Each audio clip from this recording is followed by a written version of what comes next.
Hey, welcome back to the Brand Verb. I'm Sebastian Samuel, and today we're getting into something that's all about style, feeling, and strategy.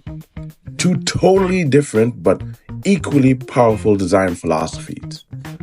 Minimalism versus maximalism in branding. Now, if you've ever looked at your brand and thought, should I keep things clean and simple? Or go bold, colorful, and full-on expressive? This episode is for you. Because both approaches can work, but not for the same reasons, and definitely not for the same brands. Let's break down the pros and cons and when to use each one to make your brand pop. Alright, first, what are we talking about here? Minimalism in branding is all about simplicity, clarity, and intention. Clean lines, lots of white space, few colors, simple fonts. Think brands like Apple, Muji, Aesop, or Everlane. They say a lot by doing less. Now, maximalism, that's the opposite. It's about bold visuals, layered design, colors, patterns, textures, making a statement and not apologizing for it.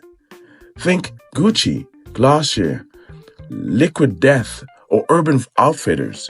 It's personality turned all the way up. Both are intentional. Both are strategic. But they say completely different things to your audience. Minimalist branding tells people, we're clean, we're professional. We don't need to shout to be heard. You can trust us to be thoughtful, refined, and timeless. It's about removing the noise so your product or message stands out by itself. Minimalism works great for luxury or premium brands, tech companies, wellness and skincare lines, solopreneurs who want a calm, confident brand presence. Why? Because minimalism gives your audience room to breathe.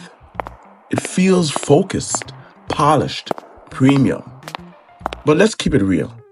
It can also feel cold or unapproachable if not done right. Too much simplicity, and it might feel like there's nothing there.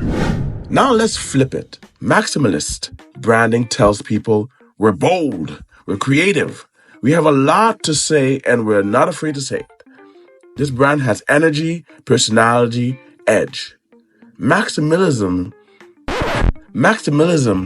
works great for creative industries, fashion, art, design, food and beverage brands that want to stand out on shelves, youth-focused brands, e-commerce shops with bold personalities. It's exciting. It makes you look twice. It gives you permission to take up space. But if you overdo it, it can feel chaotic, confusing, or like you're trying too hard.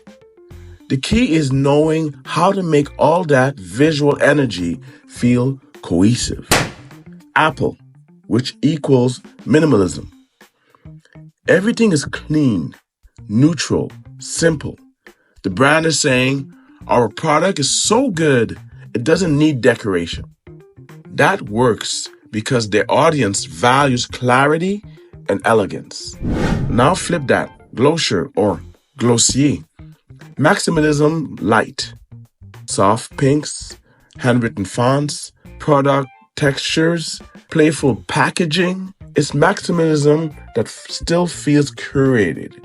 It says, we're fun, we're approachable, we're for you. Two totally different vibes. Both totally successful. Why? Because their branding matches their audience. Okay, Sebastian, so what's the right choice? Here's how to decide. Choose minimalism if your brand is high-end, calming, focused on quality. You want to create a sense of space, clarity, or trust. Your product or service speaks for itself. Choose maximalism if your brand is expressive, creative, loud, in a good way. You want to stop the scroll, grab attention, and be remembered. Your audience values fun, energy, or artistic flair.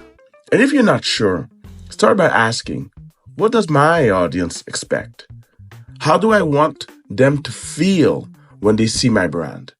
Do I want them to feel calm and clear or excited and intrigued? One of my clients runs a wellness brand.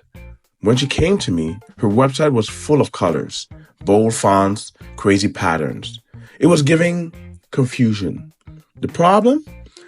Her product was all about relaxation and inner calm. So we stripped everything down, softened the palette, simplified the layout, instant brand alignment. She started getting better clients, more repeat customers, and her message finally clicked. The lesson? Your design style needs to match your message and your audience. So finally, minimalism and maximalism and branding is not about what's trending. It's about what fits you. Both can work. Both can sell. But the magic happens when your brand design feels like a natural extension of what you stand for. So ask yourself, what energy am I bringing to the table? What do my visuals say before I even open my mouth? And is my brand aligned with the people I'm trying to reach? If this episode helped you clarify your brand vibe, hit that subscribe button and send it to a friend who's struggling to figure out their brand style. Thanks for hanging out with me today on the Brand Verb. I'll see you next time with more insights to help you level up your brand and yourself. Until then, remember, it's not about more or less. It's about being true to your brand's voice and showing up with confidence.